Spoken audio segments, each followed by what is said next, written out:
नमस्कार बंधुरा सहेलिर रान्नाबान्नाय आपनादेरके स्वागत। तो आजकेर आमी कला आलू दिए एकटू मौरला माछेर झोल रान्ना करब और किभाबे रान्नाटा करछि सेटाई आपनादेर संगे एकटू शेयर करब। रेसिपिटा भालो लागले एकटू लाइक कमेंट और शेयर करार अनुरोध रइल। तो एखाने आमी एकटा कला नियेछि और दुटो आलू और किछुटा काँचा लंका नियेछि और एखाने 250 ग्राम मौरला माछ आछे। माछटाके आमी एकटू भालो करे केटे धुए परिष्कार करे निচ্ছি আর মাছটাকে আমি একটু লবণ হলুদ মাখিয়ে তারপরে ভেজে নেব। মাছটাকে আমি একটু হালকা লাল করে ভেজে নিচ্ছি। এই মাছগুলোকে আমি এখানে আজকের কাঁচকলা আলু দিয়ে ঝোল করছি।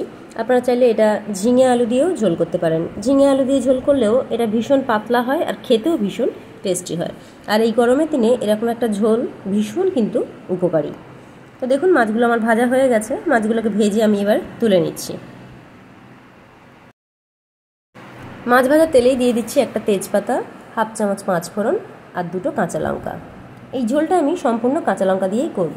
এবারে দিয়ে দিচ্ছি কলা আর আলুগুলো। এই কলা আর আলুগুলোকে আমি একটু খুব ভালো করে ভেজে নেব। এখানে আপনারা চাইলে আলুটাকে একটু সিদ্ধ করেও নিতে পারেন। এবারে দিয়ে দিচ্ছি পরিমাণ মতো লবণ, 1 চামচ হলুদ, 1 চামচ জিরে গুঁড়ো, 1 চামচ ধনে গুঁড়ো আর সামান্য একটু কাশ্মীরি লঙ্কার গুঁড়ো দিয়ে এবারে খুব ভালো করে এই আলু আর কলাটাকে নেড়ে নেব। তো আলু আর কলা আমার দেখুন ভালোভাবে কষানো হয়ে গেছে সমস্ত মশলার সঙ্গে।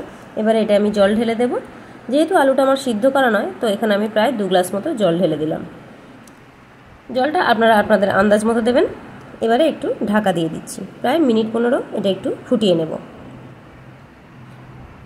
মিনিট 15 পর ঢাকা খুলে দেখুন ঝোলটা ফুটছে। এবারে আমি মাছগুলো দিয়ে দিলাম। মাছগুলো দিয়ে আবারও একটু মিনিট 5 একটু ঢাকা দিয়ে রেখে দেব।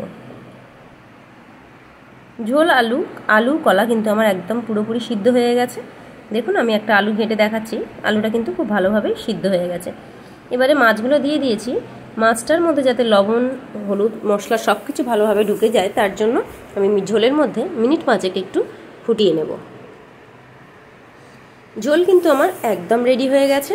আর এই গরমের দিনে এরকম হালকা পাতলা ঝোল কিন্তু ভীষণ ভালো লাগবে খেতে। আপনারা একবার হলেও বাড়িতে ট্রাই করে দেখতে পারেন। ঝোল আমি নামিয়ে নিয়েছি। দেখুন ঝোল আমার একদম রেডি হয়ে গেছে। তো এই রেসিপিটা যদি আপনাদের ভালো লেগে থাকে তো প্লিজ আমার চ্যানেলটিকে একটু লাইক করবেন, শেয়ার করবেন, অবশ্যই কমেন্টস করে জানাবেন। আর যারা এখনও আমার চ্যানেলটিকে সাবস্ক্রাইব করেননি তাদেরকে অনুরোধ করছি আমার চ্যানেলটিকে একটু সাবস্ক্রাইব করে নেওয়ার জন্য। আর যারা সাবস্ক্রাইব করে দিয়েছেন তাদেরকে অসংখ্য ধন্যবাদ জানাচ্ছি। তো দেখা হচ্ছে আবারও কোনো নতুন ধরনের ভিডিও নিয়ে। ততক্ষণ পর্যন্ত ভালো থাকবেন, সুস্থ থাকবেন।